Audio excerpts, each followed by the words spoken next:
조용하고 근심하지 말라 하니 모든 백성이 곧 가서 먹고 마시며 나누어주고 크게 즐거워하니 이는 그들이 그 읽어 들려준 말을 밝히 알미라. 아멘. 오늘은 느헤미야 강의 8번째 시간으로 왜 주일 성수에도 사는 게 힘이 드나요? 라는 제목으로 함께 말씀을 나누겠습니다. 오늘 느헤미야 8장이니까 다음 주는 몇 장이죠?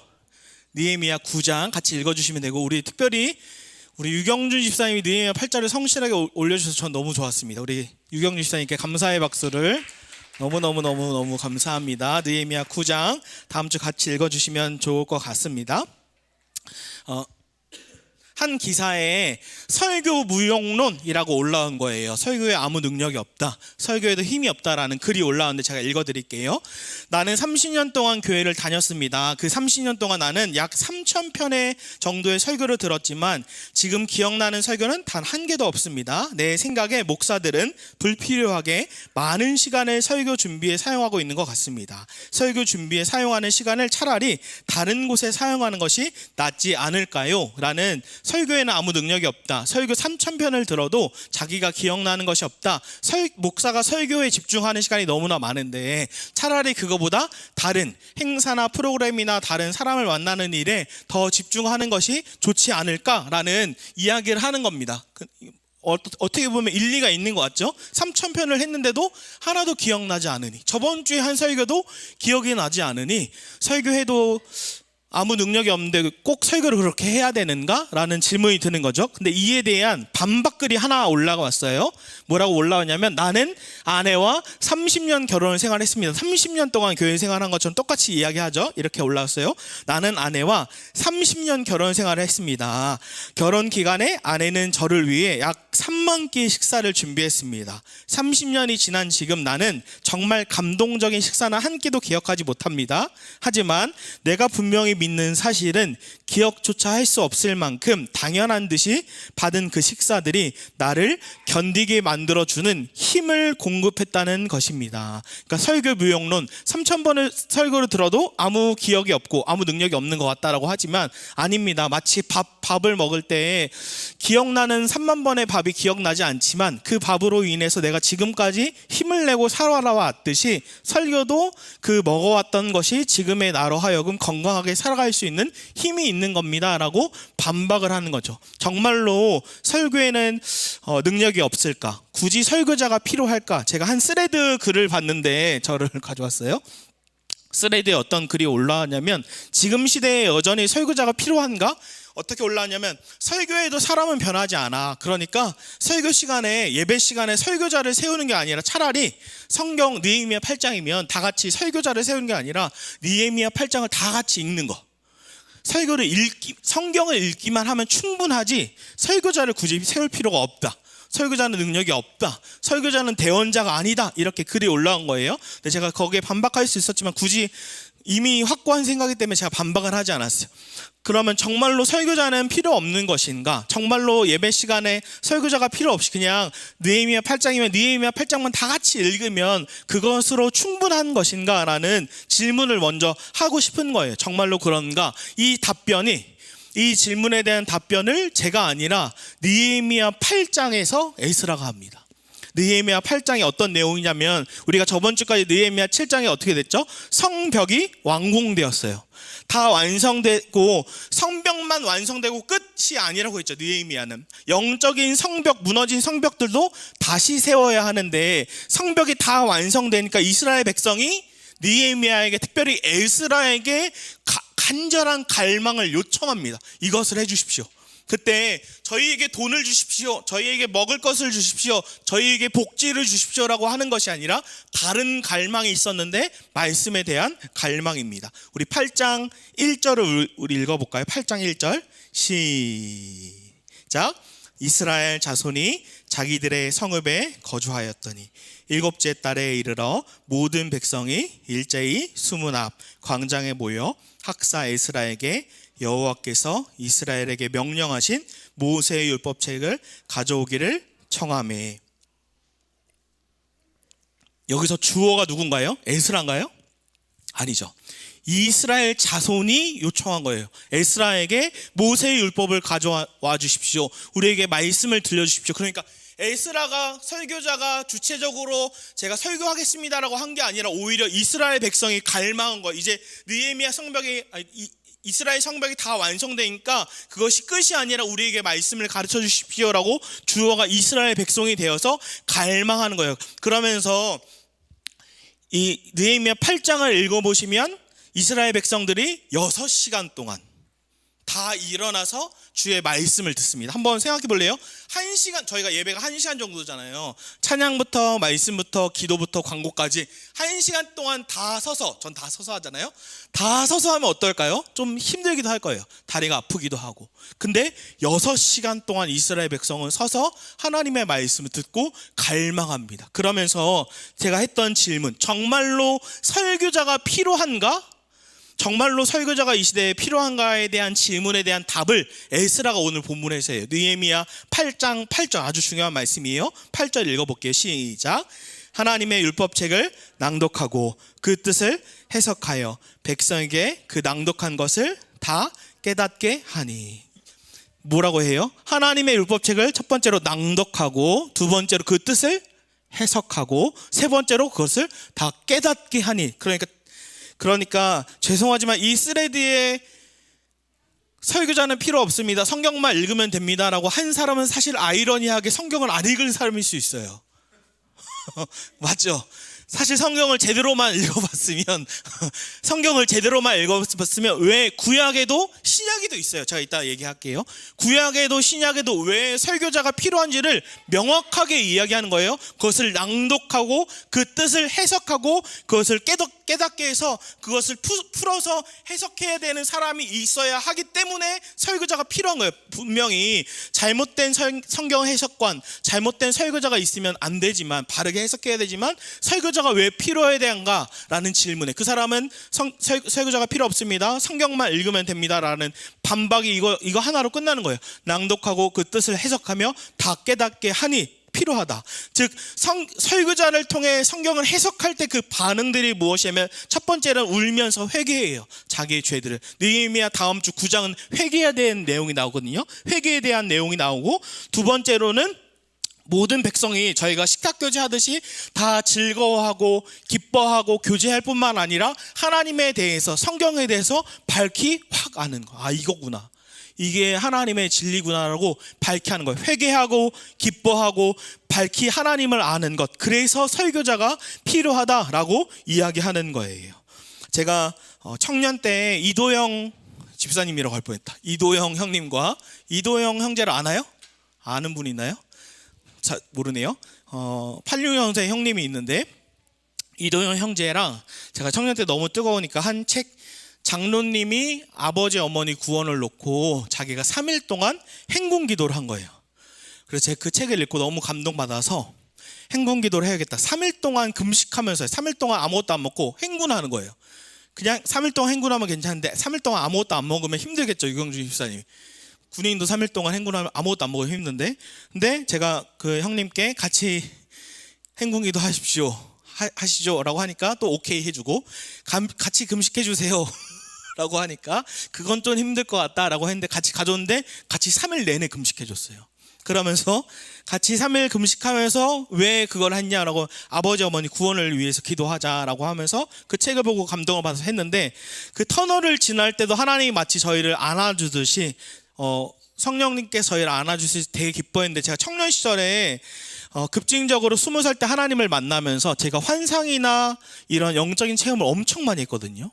엄청 많이 했어요. 그것을 막 책에 기록했듯이 엄청 많이 경험했는데, 그때 행군 기도를 하면서 그 도영이 형님이 저에게 얘기하는 거예요. 사나야, 제가 찬양하고 말씀하는 건 찬양하고 기도하는 건 좋아했거든요. 근데 말씀은 어렵잖아요. 그래서 말씀은 잘 몰랐고, 그 형은 말씀에 대해서 탐구하는 걸 좋아했어요. 저한테 뭐라고 얘기했냐면, 사나야, 말씀을 읽어야 돼.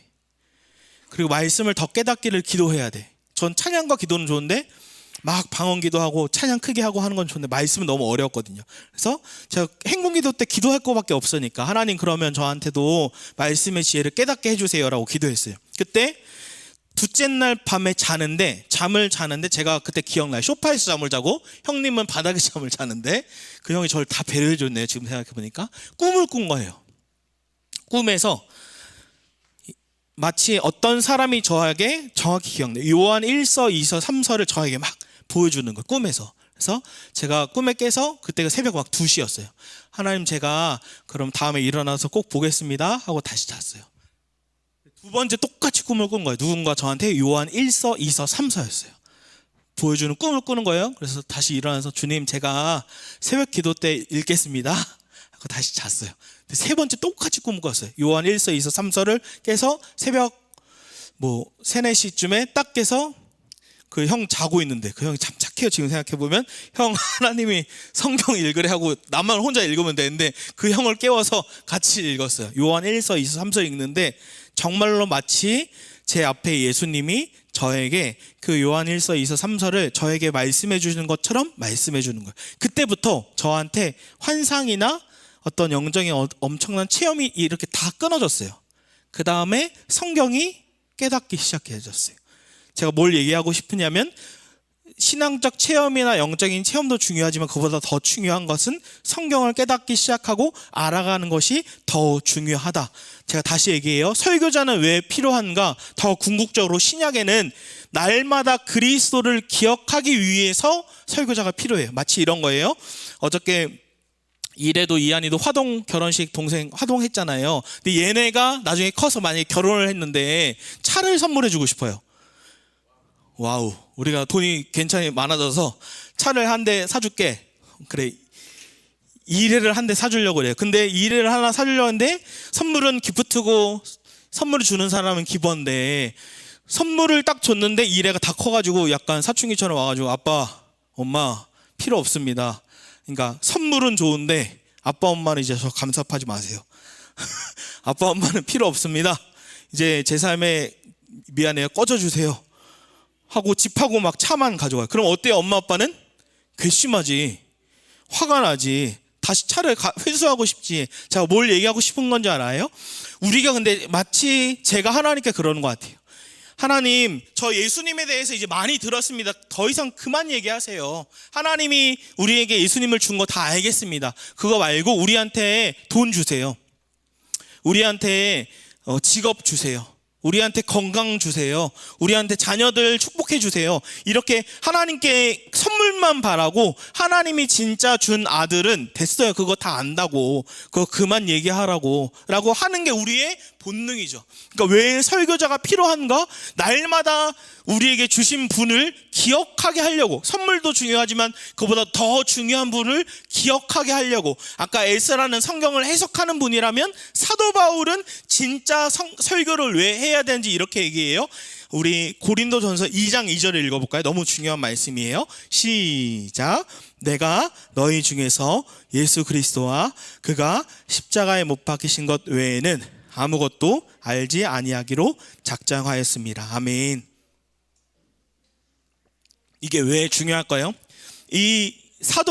여러분 사도 바울 당시를 상상해 보세요. 사도 바울 당시에는 신약 성경이 아직 완성되지 않았죠. 신약 성경이 아직 완성되지 않았어요. 이때는 사도 바울 때는 뭐만 있었어요? 구약 성경만 있었어요. 반쪽. 구약 성경만 가지고 사도 바울이 뭐라고 얘기하냐면, 구약 성경에는 예수라는 글자가 나오지도 않는데 나는 뭐만 얘기한대요? 예수 그리스도와 예수님이 십자가에 못 박히신 것 외에는 알기를 원하지 않는다. 뭐 얘기해요? 구약 성경을 얘기해도 예수와 십자가를 얘기하는 것. 즉 뭐냐면, 설교자가 왜 필요한가라고 질문하는 것은 날마다 그리스도를 기억하게 하려고. 유경준 집사님 안에 예수 그리스도가 있습니다. 민지 집사님 안에 그리스도가 있습니다. 은솔 집사님 안에 예수 그리스도가 있습니다. 은수 집사님 안에 예수 그리스도가 있다고 기억하기 위해서 설교자가 필요한 거죠. 그럼 다음 질문으로 들어갑니다. 그렇다면 목사님, 오케이, 설교자가 필요한 거 알겠습니다. 예수 그리스도 때문에 설교자가 필요한 거 알겠어요. 그러면 설교는 듣는데 왜 주일 성수를 해도 우리는 사는 게 힘들까요? 이 두 번째 질문입니다. 우리는 주일 성수를 잘하고 예배 모임도 하고 교제도 하고 다시 세상 속에 들어가서 월요일날 가면 일터에서 지치죠. 저는 어떨 때도 있냐면 저희가 아내랑 저랑 주일날 막 열심히 섬기고 나서 주일날 딱 집으로 가잖아. 그럼 힘이 나야 되는데 주일날 둘 다 하고 뻗어요. 왜? 우리는 힘이 나는 게 아니라 다시 세상 속으로 들어가면 그냥 지쳐버리고 월요일날 세상 속, 화요일날 세상 속, 수요일날 세상 속 하면 힘들기만 하는가? 라는 질문이 사실은 저의 질문이었어요. 왜 사는 게 힘들지? 주일 성수를 하고 예배를 드리는데 왜 사는 게 힘들까? 라는 질문이 저의 질문이었어요. 근데 이것도 에스라가 답을 해줍니다. 오늘 아주 중요한 느헤미야 8장 13절 14절이거든요. 우리가 같이 읽어볼게요. 큰 목소리로 시작. 그 이튿날 뭇 백성의 족장들과 제사장들과 레위 사람들이 율법의 말씀을 밝히 알고자 하여 학사 에스라에게 모여서 율법에 기록된 바를 본즉 여호와께서 모세를 통하여 명령하시기를 이스라엘 자손은 일곱째 달 절기에 초막에서 거할지니라 하였고. 아멘. 갑자기 여러분도 느헤미야 8장을 읽으면서 약간 뜬금없지 않나요? 갑자기 에스라가 뭐라고 하냐면 초막절을 지키라라고 얘기해요. 물론 우리가 성벽이 8월에서 9월 여름에 완전히 완성이 되고 초막절은 9월에서 10월이니까 시기상 딱 맞아요. 딱 맞아. 초막절을 지으십시오라고 하는 게, 이 초막절은 뭐냐면 광야 시간에 하나님이 초막절 가운데 하나님이 함께 하셨던 것처럼, 임재하셨던 것처럼 하나님의 나라에서도 함께 할 겁니다라는 신학적 의미가 있는 거예요. 에스라는 그냥 초막절을 지키세요라만 얘기한 것이 아니라 신학적 의미를 갖는 건데, 도대체 왜 초막절을 지키라고 했나, 왜 하나님의 나라가 중요하다고 얘기했나를 알고 싶은 거예요. 제가 성경을 더 공부하고 싶어서 합동신학대학원에 누가복음 강의를 들으러 갔을 때 특강을 들으러 갔어요. 거기서 누가복음도 누가가 누가복음 지었고 사도행전도 지었는데 전체의 핵심이 하나님의 나라거든요. 근데 제가 수업을 다 듣고 중간 쉬는 시간에 교수님께 찾아간 거예요. 교수님, 제가 질문이 있습니다라고 하면서 뭐라고 질문했냐면, 팔복을 아시죠 여러분? 심령이 가난한 자는 복이 있나니 하나님의 나라가 그들의 것이다. 그리고 의를 위해 박해를 받는 자도 하나님의 나라가 그들의 것이다 라고 하거든요. 여러분 설교를 잘 듣고 계시죠? 첫 번째와 끝에가 인크로지오로 하나님의 나라에 대해서 얘기하는데 현재 시제예요. 지금 하나님의 나라가 임했다. 지금 하나님의 나라가 있다. 근데 가운데는 미래 시제예요. 그러니까 제가 얘기한 거예요. 교수님, 그럼 하나님의 나라는 이렇게 두 개로 오늘 성경책을 얘기를 많이 하는데 현재와 미래로 두 개로 나눠지는 게 맞지요? 라고 제가 질문했어요. 하나님의 나라는. 그때 교수님이 맞습니다. 현재 하나님의 나라를 누리는 게 맞고 미래의 하나님의 나라를 누리는 게 맞습니다. 그런데 이 하나님의 나라는 이 둘이 이렇게 합쳐지는 것과 같습니다 라고 얘기했어요. 제가 그때 무릎을 탁 쳤어요. 맞다. 하나님의 나라는 미래와 현재를 굳이 나누는 것뿐만 아니라 하나로 합쳐지는데, 왜냐하면 왜 둘이 하나로 나눠지는 것뿐만 아니라 합쳐지냐면 예수님이 계신 곳이 하나님의 나라. 제가 이거 알고 있었거든요. 근데 다시금 그때 질문하면서, 그렇지, 예수님이 계신 곳이 하나님의 나라지. 천국에도 예수님이 계시니까 그곳이 하나님의 나라이지만 지금 우리에게도 예수님이 계시니까 하나님의 나라지. 그래서 우리가 일터에 가도 직장에 가도 가정에 가도 차에 있을 때에도 혼자 있을 때도 예수님이 내 안에 계시니까 여기가 하나님의 나라지. 그것이 설교자가 해야 되는 역할이, 내 안에 예수님이 계세요. 내가 어디에 가든 하나님의 나라예요 라고 기억하게 되는 거예요. 근데 제가 이게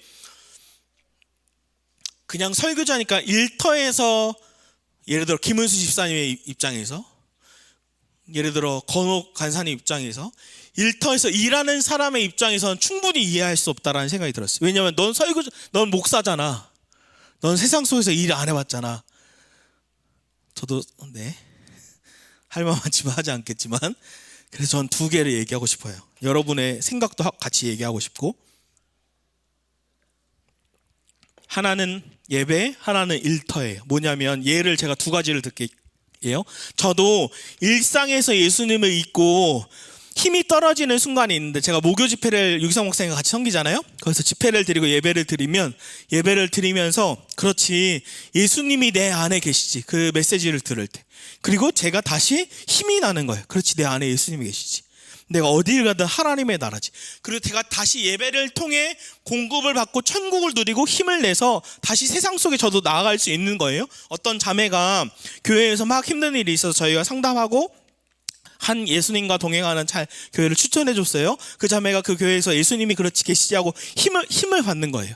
힘을 받아서 다시 여기로 돌아가는데 성도들이 얼굴에 힘이 나 보이네요, 되게 행복해 보이네요 라고 얘기하는데, 사실은 이 자매가 예배를 통해 예수님이 내 안에 계시지라고 확신하면서 예배를 통해서 하나님 나라를 누리니까 힘을 내는 거예요. 우리도 똑같이 돼야죠. 이 예배를 통해 예수님을 기억하고, 그렇지, 내 안에 예수님이 계시니까 내가 어딜 가든지 하나님의 나라지라고 힘을 누려야 되는 것뿐만 아니라, 근데 목사님 일터에서는 쉽지가 않은데요, 전쟁통인데요.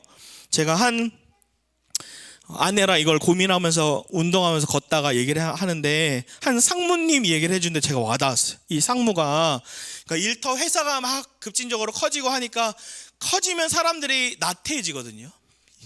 굉장히 잘 되면 사람들이 조금씩 나태해지니까 회사에서 이제 상무에게 어떻게 시켰냐면 40명을 해고시켜라, 이게 떨어진 거예요. 그러면 엄청 힘들잖아요. 이 상무 입장에서 충돌하는 거예요. 하나님의 나라와 세상의 나라가 충돌하는 거예요. 하나님의 나라는 이들을 잘 데리고 가고 회복시키고 하는 건데, 세상 나라는 아니야, 얄짤없이 잘라, 나태해져서 다 잘라, 40명 잘라. 그러니까 이 상무의 입장에서 뭐 회장도 아니고 상무의 입장에서 너무 고민인 거예요. 그러니까 목사님이 설교하는 거는 예배 때 은혜 받으세요, 예수님과 동행하셔, 이딴 소리 하고 있는데 일터는 40명을 자르세요.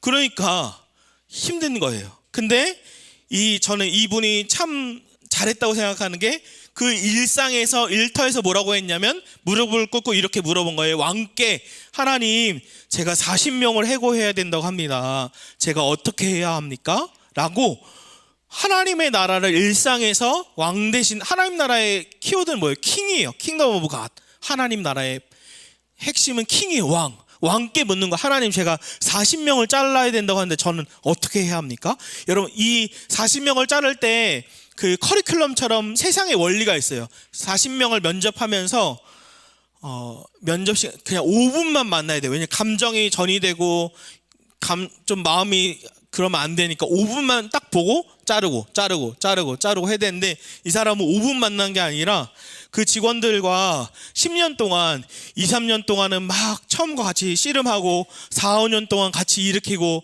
끝에는 해고인가? 이런 딜레마에 빠졌는데, 이들에게 2시간, 3시간 동안 40명을 한 명씩 2시간, 3시간씩 면접하는 거예요. 만나는 거예요.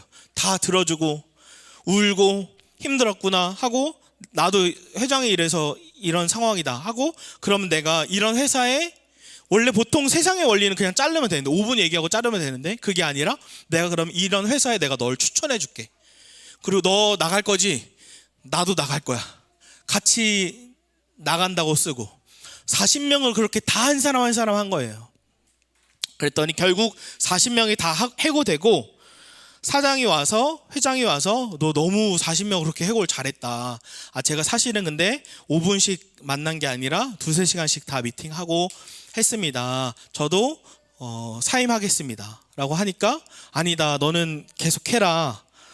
아닙니다, 저도 같이 사임하기로 다 얘기했습니다 라고 하고 나와서도 굉장히 잘 됐어요. 전 뭘 얘기하고 싶냐면, 무조건 왕께 묻고 나오세요를 얘기하고 싶은 게 아니라, 일상에서도 힘이 들지만 예배 때 하나님의 은혜를 누리고 천국을 누릴 뿐만 아니라 일상에 가서도 월화수목금토도 왕 대신 하나님께, 하나님, 제가 어떻게 해야 됩니까? 세상 나라와 하나님의 나라가 충돌할 때 하나님께 묻고 하나님의 뜻에 인도받으면서 해나가는 삶을 살아가는 것. 그래서 저는 오늘 한 줄로 메시지를 정리하고 싶어요. 주 예수와 동행하니 그 어디나 하늘나라. 한번 따라해 볼까요? 주 예수와 동행하니 그 어디나 하늘나라. 주 예수와 동행하니 그 어디나 하늘나라. 오늘 두 가지 질문이 다 있어요. 왜 우리 설교자가 있어야 하는가? 예수 그리스도를 기억하려고. 어떻게 우리는 다시 힘을 낼 수 있는가? 일상에서도 예배를 통해서 두 가지 트랙을 통해서 하나님의 나라를 내 안에 그리스도가 계시지 왕께 물으면서 살아가는 것이죠. 저는 적용은 무조건 3월 30일 우리 함께 예배 전도 축제입니다. 그래서